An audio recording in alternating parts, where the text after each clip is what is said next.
Bom dia, doutor Carlos. Luciano Vaz, da RTC, afiliado da Rede Globo. Além do Lula, que está sendo ouvido, a dona Marisa, o filho também são alvos dessas investigações? A primeira pergunta. A segunda pergunta, o senhor disse que havia pedido de prisões. Um desses pedidos seria para o ex-presidente?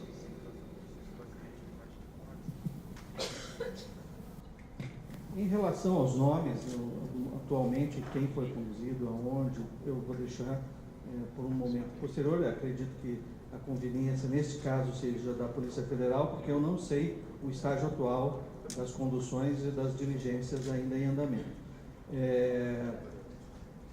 Não houve pedido de prisão do ex-presidente Lula ou da senhora Marisa Letícia.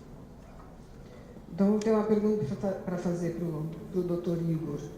A dona Marisa também está no alvo dessas investigações, doutor Igor? E a outra pergunta é, o senhor poderia listar as 11 pessoas que teriam contra elas os mandados de conduções coercitivas? Ela é investigada na medida em que ela tem relacionamento com todos esses imóveis e vários fatos que são investigados aqui. Quanto aos nomes, eu vou pedir para aguardar mais um pouco, porque as conduções foram efetivadas, as pessoas estão sendo ouvidas e, em função de tudo que está acontecendo, nós estamos acompanhando aqui online também a confusão na frente da casa do ex-presidente está bem intensa e a gente tem, por precaução, para que isso não se alastre para outros locais. Bom dia, Isabela da Rede Massa SBT. São duas perguntas. Uma para o doutor Igor. O senhor comentou uma informação que nós não tínhamos acesso, que já tinha sido feito o pedido da quebra de sigilo bancário e fiscal do presidente. Eu queria saber se foi extensivo à família, quando foi feito esse pedido, e se a operação de hoje foi adiantado por conta do vazamento da delação do Delcídio. E a pergunta para o doutor Carlos, o senhor comentou em 20 milhões só em doação para o Instituto. É possível fazer uma estimativa, somando o Instituto, essas palestras, de quanto seria o enriquecimento do ex-presidente? Bem, o procedimento de quebra de sigilo bancário e fiscal ele ainda está sob sigilo. O que a gente detectou foi durante a semana um indício de vazamento, que foi publicado em alguns blogs. Não há relação nenhuma com as informações relacionadas a uma possível delação do senador Delcídio. Até porque para organizar uma equipe do tamanho da que foi usada hoje não é fácil de se mobilizar. Então não tem relação nenhuma. Agora, quanto à quebra de sigilo, ela permanece sigilosa ainda. Teve mais alguma coisa? Não. Na verdade, é sobre a quebra de sigilo, que tinha sido adiantado, e o senhor comentou na primeira fala que teria até referência aos familiares dele. Essa informação teria sido vazada pelos familiares dele, se você Não. Não há indício de que foram os familiares vazados. Só para esclarecer, esses pedidos chegaram na mão do doutor Moro, os iniciais de busca e apreensão, há mais de 15 dias, aproximadamente 15 dias. Não há nenhuma vinculação entre as nossas buscas e apreensões com qualquer outro fato que tenha ocorrido em Brasília ou qualquer outro lugar. Deixa eu deixar bem claro que as investigações elas são bastante compartimentadas. Então, a Força Tarefa de Curitiba tem o seu objeto e vai atuar dentro do seu objeto. Era impossível imaginar qualquer coisa como aconteceu no dia de ontem e não há nenhuma vinculação entre os dois fatos. Em relação aos valores, nós sabemos que aproximadamente 30 milhões de reais foram entre palestras e doações, foram disponibilizados pelas grandes empreiteiras, fora outros menores doadores. Além disso, os favores são muitos e são difíceis de quantificar. São mais fáceis de quantificar as obras no triplex e as obras no sítio. Entretanto, neste momento, outros favores também estão sendo investigados.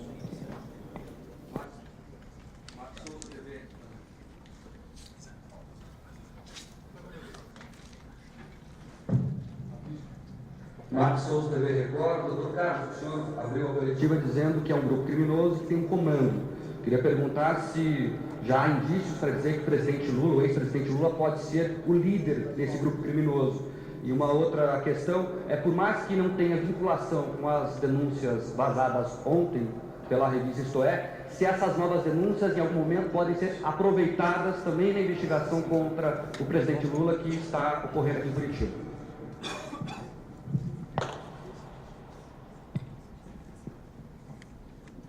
Nós, em Curitiba, não temos nenhuma informação da existência ou não de qualquer acordo de colaboração com o senador Delcídio do Amaral.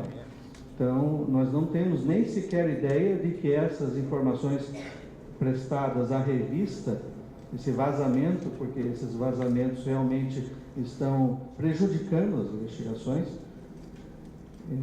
esses vazamentos, se esses fatos supostamente publicados pela revista existem. Neste momento, o que nos importa é investigar. Há motivos para investigar o senhor Luiz Inácio. Neste momento, o motivo é verificar se esses pagamentos feitos a ele são o qui pro quo, como dizem os americanos, das benefícios alcançados por favores do governo.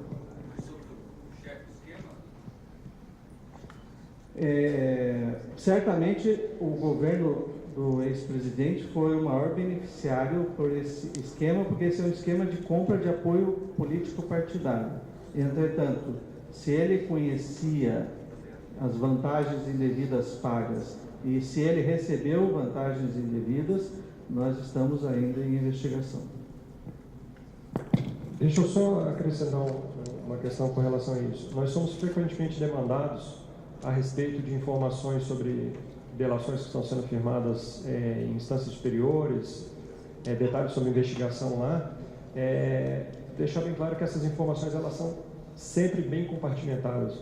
O que é feito pelo grupo da polícia em Brasília, pelo grupo do MPF em Brasília, não necessariamente é de conhecimento do grupo da polícia e do grupo do MPF em Curitiba. As informações são compartilhadas na medida em que elas são necessárias nos procedimentos de âmbito e se devidamente autorizadas, é claro. Esses vazamentos, como esse vazamento dessa semana, cito um exemplo também importantíssimo, as informações relacionadas ao caso da 23ª fase, fase chamada Acarajé. Os vazamentos foram muito prejudiciais às investigações, então foi uma coincidência, nós fomos pegos todos de surpresa ontem pelas notícias reveladas pela Isto É. Gostaria de acrescentar que há indicativos na operação de hoje de que houve vazamento.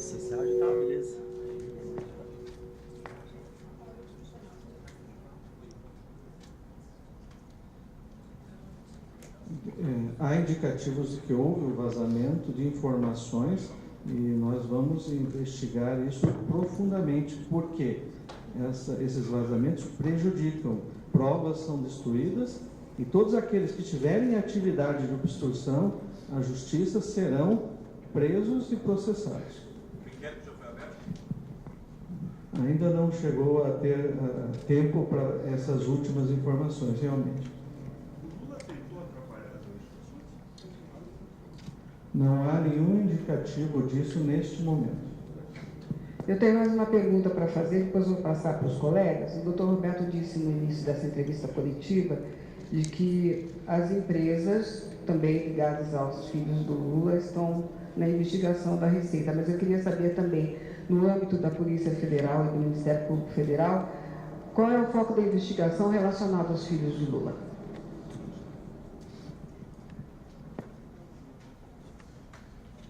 No âmbito da polícia, o foco é o presidente Lula e as duas empresas, a empresa de palestras e o Instituto Lula. Não, especificamente eles não. Como eu disse, há indícios de que valores do Instituto Lula beneficiaram empresas dos filhos. como nós não vemos nenhuma motivação econômica na contratação por parte do Instituto Lula de empresas dos familiares do ex-presidente, nós estamos investigando se esses valores correspondem a serviços prestados ou não. Se não corresponderem, certamente é um benefício aos familiares. Tudo isso ainda em fase de investigação. Doutor Igor Adriana, do G1, eu gostaria que o senhor explicasse um pouquinho mais como que o ex-presidente reagiu ao cumprimento do mandado, se ele agiu de maneira tranquila ou de modo diferente, e se o senhor poderia detalhar um pouquinho mais o conteúdo desse depoimento. E mais uma coisinha, depois de Congonhas ele foi levado para onde? Ainda está acontecendo o depoimento, não tenho conhecimento do que foi tratado, desde cedo está sendo ouvido, são muitas questões que ele precisa esclarecer. Não teve nenhum problema, ele tem ainda a segurança que é dispensada a ele por ser ex-presidente, né, vinculado ao GSI. A segurança também não pôs nenhum problema, na casa ele recebeu tranquilamente e ele não acompanhou a busca, né? Ele foi, justamente por essas questões de segurança, nós achamos melhor dividir as equipes, que ele fosse tirado de imediato para Congonhas. Mas tranquilo, sem nenhum tipo de oposição. Deixa eu só esclarecer. O que eu quero dizer, existe na polícia um inquérito para o Instituto Lula e um para a empresa de palestras. Obviamente, dentro desses inquéritos, essas questões dos repasses são investigadas. Isso. Doutor Carlos, um favor, uma questão que não ficou clara para a gente, desse valor que está sendo investigado contra o ex-presidente, qual seria o total entre doações e palestras?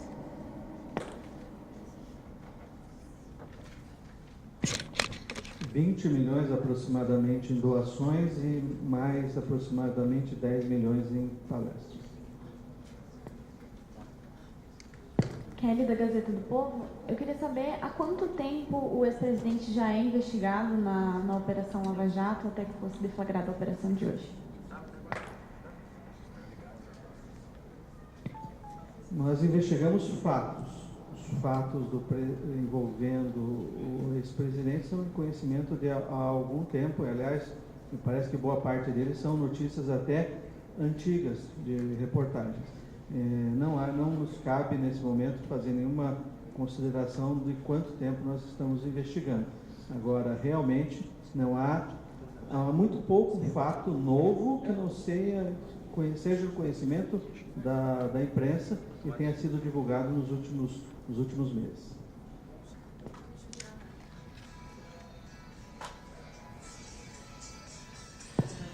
Juliana, Folha de São Paulo.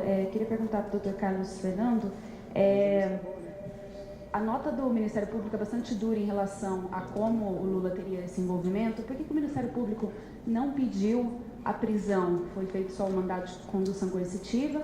Queria saber do doutor Igor mais detalhes sobre ouvir exatamente em Congonhas, que é um lugar que parece muito claro, muita gente circulando, não sei se porque é perto de São Bernardo, então pensou-se nisso. Só explicar melhor o porquê não em outra delegacia, já que a Superintendência de São Paulo seria complicado, enfim. Em relação a pedir a prisão ou não, nós temos que verificar os pressupostos. Nós entendemos que não se caracterizavam os pressupostos. Nós temos indicativos fortes de recebimentos que são, por ele, justificados como doações, como palestras, ou como presentes, favores, ou até mesmo negando o benefício em relação a obras no City e no Triplex. Então, neste momento, as investigações ainda não são conclusivas a ponto de pedir a prisão do senhor Luiz Inácio. Então, nesse aspecto, o entendimento foi que ele deveria prestar um depoimento esclarecendo esses fatos e, por segurança dele, nós deveríamos fazer a condução coercitiva, apenas isso. Dentre as várias opções que a equipe que foi responsável pela segurança analisou, Congonhas era o mais viável naquele momento.